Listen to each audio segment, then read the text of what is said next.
TV Crazy Man here. Be prepared to be scared, amazed, educated, and even laugh a little when we look at spooky goofs and funny bloopers from the classic monster movies of Universal, featuring Dracula, the Wolfman, and Frankenstein's monster. I can't help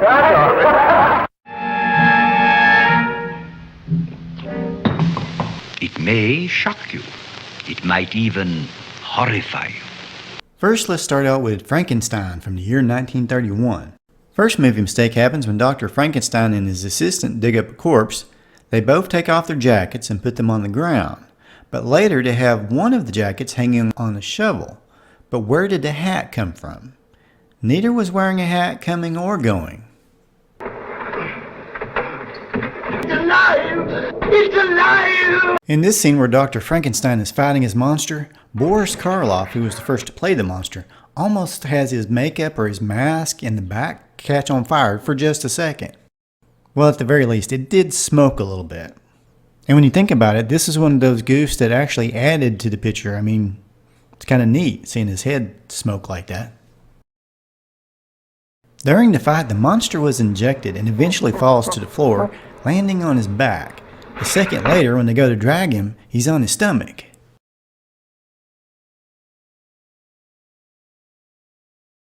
Huge streaks are visible across the backdrop of a clouded sky during the chase at the end of the film. It kind of looks like the sky itself is wrinkled, or maybe it's weeping.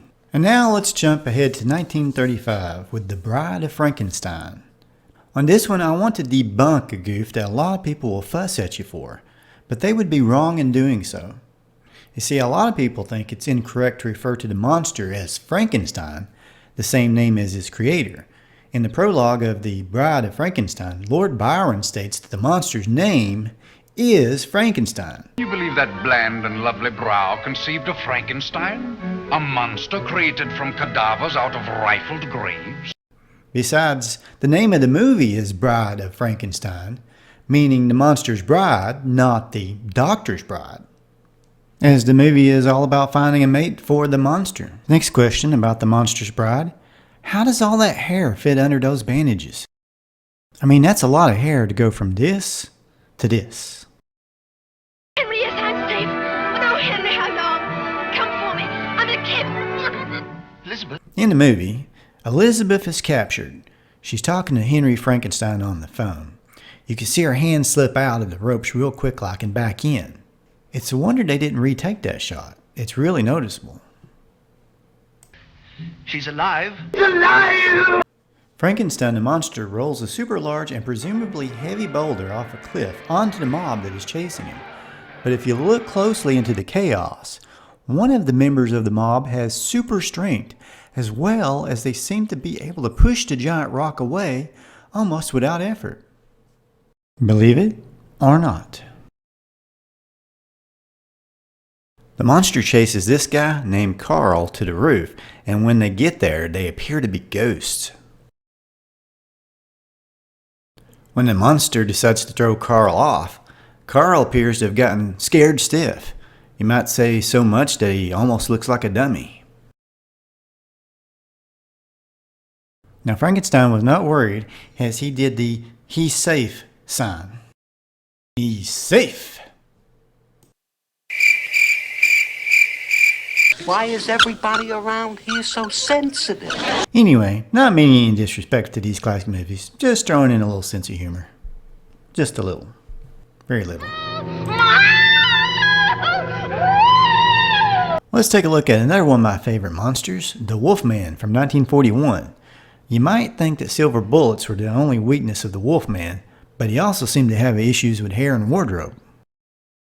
When Talbot starts to transform for the first time, he's only wearing a tank top and the pants he wore with his suit. Somehow, after his transformation into the Wolfman, he's wearing a dark, long-sleeve shirt and matching pants. Then the next day when he turns back, he's still wearing the same clothes he had on as the Wolfman. It doesn't seem likely he thought to change out of the tank top as the Wolfman. Lon Chaney Jr., who played the Wolfman, also took his turn as the Frankenstein monster in the movie The Ghost of Frankenstein, and on TV on an episode of Tales of Tomorrow in 1952. That series was filmed live, which led to a major blooper. For most of the episode, Chaney didn't realize the show was being filmed live and thought it was just a rehearsal. So not wanting to waste set pieces, he carefully set down pieces of furniture that he was supposed to smash, which of course was not very monstrous of him. Seems like back in the early days of television, there was so much more that could go wrong.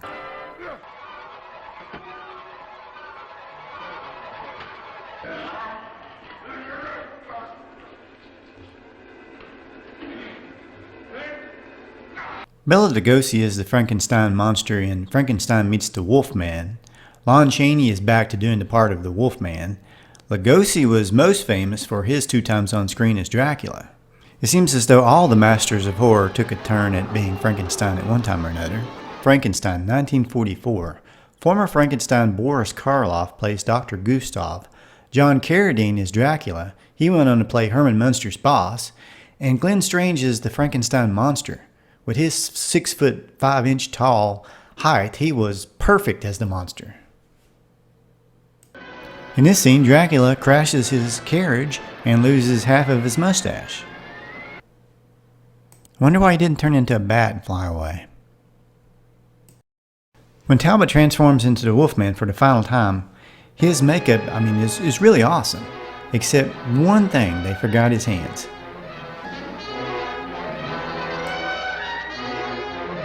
You can see in this clip how hairy his hands normally are as the Wolfman. Talbot is in the ice cave again, but this time he wakes up with no shoes on, as you would expect. But as he continues walking, he suddenly has shoes on.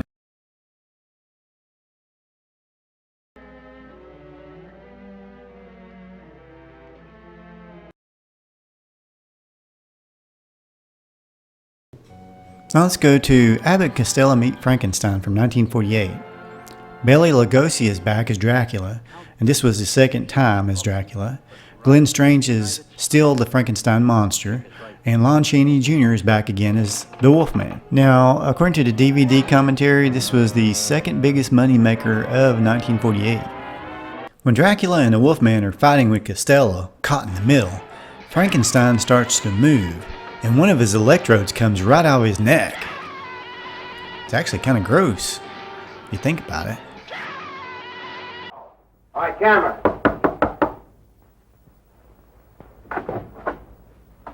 You're Wilbur Gray? Yes, sir. Then you must be Chick Young. Yeah? I've been looking all over town for you. My name's Talbot. Well, you didn't have to look far. We were in jail. Yeah, I know all about that. You see, I'm the one who telephoned you not to deliver those bodies. I knew they were alive. Uh-huh. I was imagining things, huh? Uh-huh. Uh-huh. You got that right? Uh-huh. We're in enough trouble. Believe it or not, in order to keep up a funny, energetic atmosphere, Abbott and Costello actually hired a guy to run around screwing things up and creating bloopers to keep the mood light. The team's right-hand man in charge of cutting up was a professional clown named Bobby Barber. Camera. Are you Wilbur and Cut. Now watch this as Abbott Costello's hired prankster follows Bela Legosi down the steps. One should be careful. A person could get killed that way.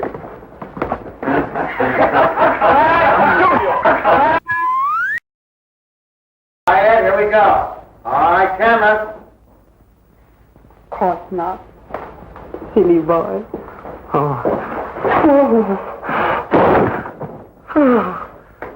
Boy, I'm floating on a cloud of crap.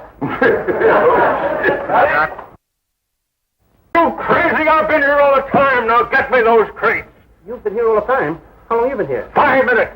5 minutes? What are you beefing about? I think I screwed up the whole thing anyway. Glenn Strange, who played Frankenstein, said at one point that he could never get through this scene because Costello would just not stop cutting up. I can't help it. Now, Bela Legosi, what they said, was a super serious guy. Now, he didn't care if everybody else cut up with their scenes, but when it was his turn to deliver a line, he wanted everything to go just right. The real thing. Yes, right on McDougal's House of Horrors. What an odd hallucination. But... Horrible. This is the channel for reliving the good old days.